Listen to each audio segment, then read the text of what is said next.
பசறை பண்டாரவளை பிரதான வீதியை மறித்து பிரதேச மக்கள் இன்று ஆர்ப்பாட்டத்தில் ஈடுபட்டனர். ஊவா மாகாண அமைச்சர் செந்தில் தொண்டமான் இளைஞர் ஒருவர் மீது தாக்குதல் நடத்தியதாக கூறப்படும் சம்பவத்துக்கு எதிர்ப்பு தெரிவித்தே இந்த ஆர்ப்பாட்டம் நடத்தப்பட்டுள்ளது. பண்டாரவல அல்ல நியூபர்க் தோட்டத்தை சேர்ந்த இளைஞர் ஒருவரை ஊவா மாகாண அமைச்சர் செந்தில் தொண்டமான் தாக்கியதாக கூறப்படும் சம்பவத்துக்கு எதிர்ப்பு தெரிவித்து இன்று ஆர்ப்பாட்டம் ஒன்று முன்னெடுக்கப்பட்டது. பசர பண்டாரவல பிரதான வீதியை மறித்து நடைபெற்ற இந்த ஆர்ப்பாட்டத்தில் பெருந்திரளானவர்கள் கலந்து கொண்டனர். பதுல அல்ல தபால் நிலையத்தில் தபால் விநியோகஸ்தராக கடமையாற்றும் இளைஞனே தாக்குதலுக்கு இலக்கானதாக ஆர்ப்பாட்டத்தில் ஈடுபட்ட மக்கள் கூறினர்.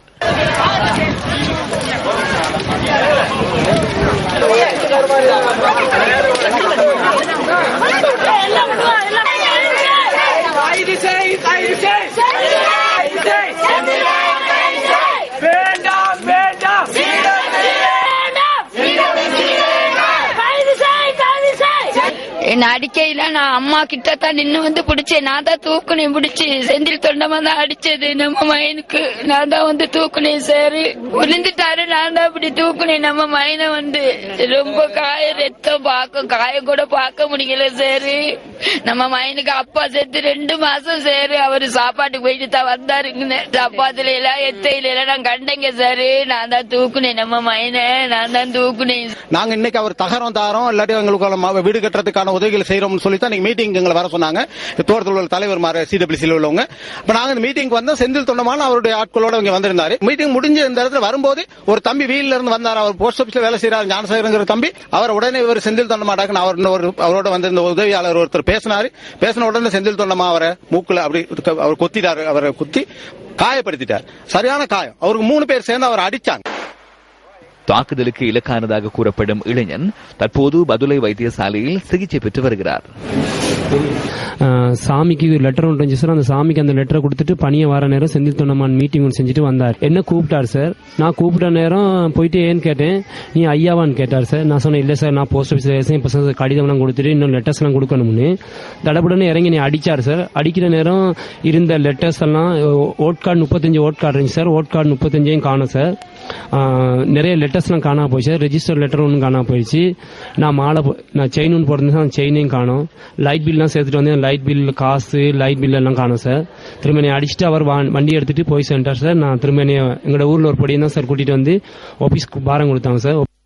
இதேவேளை இந்த தாக்குதலுக்கும் தனக்கும் எவ்வித தொடர்பும் இல்லை என ஊவா மாகாண அமைச்சர் செந்தில் தொண்டமான் நியூஸ் ஃபர்ஸ்டுக்கு தெரிவித்தார். தான் தேர்தல் பிரசார நடவடிக்கைகளில் ஈடுபட்டிருந்த வேளையில் தம்முடன் இருந்த ஊடகவியலாளருக்கும் குறித்த இளைஞனுக்கும் இடையே கைகலப்பு ஏற்பட்டதாகவும் அவர் கூறினார். இன்னைக்கு ஜனாதிபதியோட பிரச்சார கூட்டத்துல தோட்டங்களுக்கு கிட்டத்தட்ட 15 தோட்டங்களுக்கு இன்னைக்கு போயிட்டு இருந்தோம். அதுல நியூபர்க்ங்கிற தோட்டத்துல பிரச்சார கூட்டத்துல ஈடுபட்டு இருக்கும் போது அங்க இருக்க அந்த வேலை நேரத்துல உள்ள போஸ்ட் ஆபீஸ் சேர்ந்த நபர் வந்து தேர்தல் பிரச்சாரம் கார்டு வேற ஏதோ ஒரு கட்சிக்கு இஷ்யூ பண்ணிட்டு இருந்தாரு. அந்த நேரத்துல வந்து அங்க இருக்க பொதுமக்களுக்கும் ரிப்போர்ட்டருக்கும் அவருக்கு ஒரு வாக்குவாதம் வந்துச்சு. அந்த நேரத்துல பொதுமக்களுக்கும் அவங்களுக்கும் நடந்த ஒரு முரண்பாடு பிரச்சனையில வந்து இருவரும் ஆஸ்பத்திரியில அட்மிட் பண்ணப்பட்டிருக்காங்க. இந்த சம்பவம் தொடர்பில் தபால்மா அதிபரிடம் நியூஸ் ஃபர்ஸ்ட் வினவிய போது தமது ஊழியர் ஒருவர் தாக்குதலுக்கு இலக்காகியுள்ளதாகவும் அது குறித்து நடவடிக்கை எடுக்கப்படும் எனவும் அவர் கூறினார். அத்துடன் இந்த தாக்குதல் இடம்பெற்ற வேளையில் தபால் விநியோகத்தினரிடம் இருந்த 32 உத்தியோகபூர்வ வாக்காளர் அட்டைகள் காணாமல் போயுள்ளதாகவும் தபால்மா அதிபர் குறிப்பிட்டார். இதேவேளை இந்த முற்பகல் இடம்பெற்ற குறித்த சம்பவம் தொடர்பில் போலீஸ் ஊடக பேச்சாளர் சிரேஷ்ட போலீஸ் அத்தியட்சகர் அஜித் ரோஹனவிடம் வினவினோம். தாக்குதலுக்கு இலக்கானதாக கூறப்படும் இளைஞன் இன்று பகல் பதுள வைத்தியசாலையில் அனுமதிக்கப்பட்டதாக அவர் தெரிவித்தார். இந்த சம்பவம் தொடர்பில் முறைப்பாடு கிடைத்துள்ளதாகவும் போலீஸ் ஊடக பேச்சாளர் கூறினார். இந்த சம்பவத்தில் காயமடைந்ததாக கூறப்படும் மற்றொருவரும் இன்று பிற்பகல் வைத்தியசாலையில் அனுமதிக்கப்பட்டுள்ளதாக அவர் தெரிவித்தார்.